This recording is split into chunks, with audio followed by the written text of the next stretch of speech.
Hello guys, welcome back to our channel. Episode ആരംഭിക്കുമ്പോൾ കാണിക്കുന്നത് സത്യഭാമയുടെ വീടാണ്. അങ്ങനെ സത്യയും ശാലിനിയും ബർത്ത്ഡേക്ക് വിളിച്ചതിൻ്റെ സന്തോഷത്തിലിരിക്കുകയാണ് പപ്പി. ശാലിനി വരാമെന്ന് പറഞ്ഞതിൻ്റെ സന്തോഷത്തിൽ വിഷ്ണുവും ശ്യാമയും സന്തോഷത്തോടെ പപ്പിയെ നോക്കുന്നു.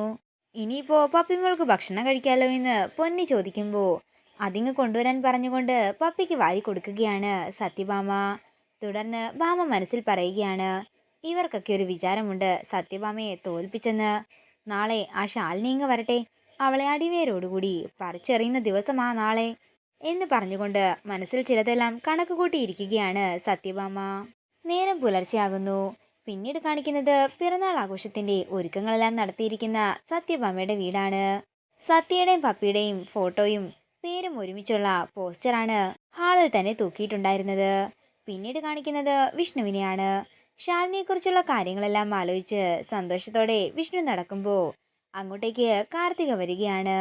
ആരെ കിനാവ് കണ്ടുകൊണ്ടിരിക്കുകയാണെന്ന് കാർത്തിക ചോദിക്കുമ്പോൾ അതെന്താ തനിക്ക് അറിഞ്ഞുകൂടെ എന്ന് വിഷ്ണു ചോദിക്കുന്നു. തുടർന്ന് മധുശ്രീ പറഞ്ഞ കാര്യങ്ങളെല്ലാം കാർത്തികയ്ക്ക് ഓർമ്മ വരികയാണ്.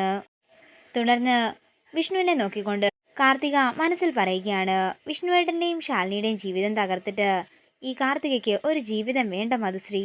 അതേസമയം സന്തോഷത്തോടെ താഴേക്ക് ഇറങ്ങി വരികയാണ് പപ്പിയും ശ്യാമയും രോഹിത്തും. ബർത്ത്ഡേയുടെ പോസ്റ്റർ കാണുമ്പോൾ എല്ലാവർക്കും സന്തോഷമാവുകയാണ്. ആഹാ, സത്യയുടെ പേരും കൂടി ഉണ്ടല്ലോ എന്ന് ശ്യാമ പറയുമ്പോൾ എല്ലാം വിഷ്ണു ബ്രോയുടെ പ്ലാനിംഗ് ആണെന്ന് രോഹിത്ത് പറയുന്നു. എന്നിട്ട് ഈ പ്ലാനിംഗ് ഒന്നും കല്യാണത്തിന് കണ്ടില്ലല്ലോ എന്ന് രാഘവൻ നായർ പറയുമ്പോൾ കല്യാണത്തിന് എന്താ ഇപ്പോൾ ഇത്ര പ്രശ്നമെന്ന് ചോദിച്ചുകൊണ്ട് ഭാമ അങ്ങോട്ടേക്ക് വരികയാണ്. ഒരു നല്ല ദിവസമായിട്ട് രണ്ടാളും കൂടി ഇങ്ങനെ തുടങ്ങാതെ എന്ന് രോഹിത്ത് പറയുമ്പോൾ ആദ്യം ഇയാളോട് മിണ്ടാതിരിക്കാൻ പറയാൻ ഭാമ പറയുന്നു.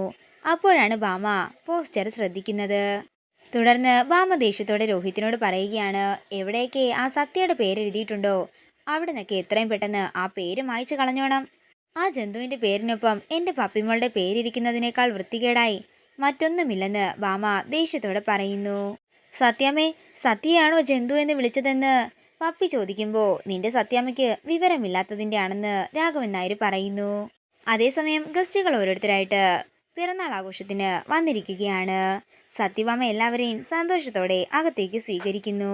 തുടർന്ന് പോസ്റ്റർ നോക്കിയിട്ട് അവർ ചോദിക്കുകയാണ്, അല്ല സത്യാമ്മേ, ആരാ ഈ സത്യ? ഇത് കേൾക്കുന്ന ഭാമ ഒരു പതർച്ചയോടെ നിൽക്കുമ്പോൾ രോഹിത് പറയുകയാണ്, അത് പപ്പിമോളുടെ കൂട്ടുകാരിയാണ്. ആ കുട്ടിയുടെ പിറന്നാളും ഇന്നായതുകൊണ്ട് രണ്ടും കൂടി ഒരുമിച്ച് നടത്താമെന്ന് ഞങ്ങൾ കരുതി. അത് കൊള്ളാമല്ലോ, സത്യാമ്മയ്ക്ക് മാത്രമേ ഇത്രയ്ക്കും ഹൃദയവിശാലത കാണുകയുള്ളൂ. ആഭിജാത്യം, തറവാടിത്തം എന്നൊക്കെ പറഞ്ഞാലേ ഇത് തന്നെയാണെന്നും അവർ പറയുന്നു. തുടർന്ന് രോഹിത് പറയുകയാണ്, ഇത്തവണ പപ്പിമോളുടെ പിറന്നാളൊന്നും അത്ര വലുതായി ആഘോഷിക്കുന്നില്ലെന്നാ ഞങ്ങൾ കരുതിയത്. ഏതെങ്കിലും അനാഥാലയത്തിൽ ഫുഡ് കൊടുക്കാമെന്നൊക്കെ പറഞ്ഞപ്പോഴാണ് ഇന്നാണ് സത്യയുടെ പിറന്നാളെന്ന് സത്യമ്മ അറിഞ്ഞത്. ഉടൻ തന്നെ വേണ്ടെന്നും ഇവിടെ വെച്ച് രണ്ടുപേരുടെയും പിറന്നാളാഘോഷം ഒരുമിച്ച് നടത്താമെന്നുമാ സത്യമ്മ പറഞ്ഞത്. ഇത് കേൾക്കുന്ന സത്യഭാമ പൊന്നി അടുത്ത് വിളിച്ച് ചോദിക്കുകയാണ്, എടി ഇവൻ എന്നെ കളിയാക്കിയതാണോ? അല്ല സത്യാമ്മേ, രോഹിത് സത്യാമ്മയെ പുകഴ്ത്തിയതാ. തുടർന്ന് രോഹിത് പറയുകയാണ്, അതെ, ഫ്ലെക്സിലും പോസ്റ്ററിലും മാത്രമല്ല പിറന്നാൾ കേക്കിലും രണ്ടുപേരുടെയും പേര് ഒരുമിച്ചാ എഴുതിയിരിക്കുന്നത്. മോളെ, സത്യയെ വിളിച്ചു നോക്ക്, അവൾ വന്നാലല്ലേ ആഘോഷങ്ങൾ തുടങ്ങാൻ പറ്റുമെന്ന് രാഘവൻ നായർ പറയുമ്പോൾ രോഹിത്തിന്റെ കയ്യിൽ നിന്നും ഫോൺ വാങ്ങി സത്യയെ വിളിക്കുകയാണ് പപ്പി. പിന്നീട് കാണിക്കുന്നത് ശാലിനിയും സത്യയും കൂടി സത്യഭാമയുടെ വീട്ടിലേക്ക് വരുന്നതാണ്. അതേസമയം പപ്പി വിളിക്കുമ്പോൾ 10 മിനിറ്റിനുള്ളിൽ എത്തുമെന്ന് സത്യ പറയുന്നു. പിന്നീട് കാണിക്കുന്നത് പിറന്നാൾ കേക്കുമായി എത്തുന്ന കമലിനെയാണ്.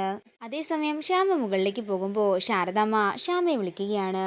മോളെ, ശാലിനി അവിടെ എത്തിയോന്ന് ചോദിക്കുമ്പോൾ എത്തിയില്ലെന്നും അമ്മ ടെൻഷൻ അടിക്കാതെ ഇരിക്കാനും ശ്യാമ പറയുന്നു. അമ്മയ്ക്ക് ടെൻഷനാണെന്ന് പറഞ്ഞ് അവിടെ നിന്നാ പോരെ, ഇവിടെ ഞാനല്ലേ ആകെ പെട്ട് കിടക്കുന്നത്. എൻ്റെ കൂടെ പപ്പി എൻ്റെ മോളല്ലെന്നും കൂടി അറിഞ്ഞാൽ എന്ന് പറഞ്ഞ് ശ്യാമ തിരിയുമ്പോൾ കാണുന്നത് ഇതെല്ലാം കേട്ട് ഞെട്ടലോടെ നിൽക്കുന്ന സത്യഭാമയാണ്. തുടർന്ന് ഭാമ ശ്യാമയുടെ അടുത്തേക്ക് വരികയാണ്. ശ്യാമേ, ഞാൻ കേട്ടതെന്താ? കള്ളവും ചതിയുമൊന്നും ഈ സത്യഭാമ ഒരിക്കലും ക്ഷമിക്കില്ല. മര്യാദയ്ക്ക് സത്യങ്ങൾ തുറന്നു പറയാൻ ഭാമ പറയുമ്പോൾ ഇത് കേട്ട് ഞെട്ടലോടെ നിൽക്കുകയാണ് ശ്യാമ. ഇതോടുകൂടി ഇന്നത്തെ എപ്പിസോഡ് ഇവിടെ തീരുകയാണ്. വീഡിയോ ഇഷ്ടമായെങ്കിൽ മറക്കാതെ ലൈക്ക് ചെയ്യുക, ഷെയർ ചെയ്യുക, കമൻറ്റ് ചെയ്യുക. കൂടുതൽ സീരിയൽ അപ്ഡേറ്റ്സിനായി മറക്കാതെ സബ്സ്ക്രൈബ് ചെയ്യുക.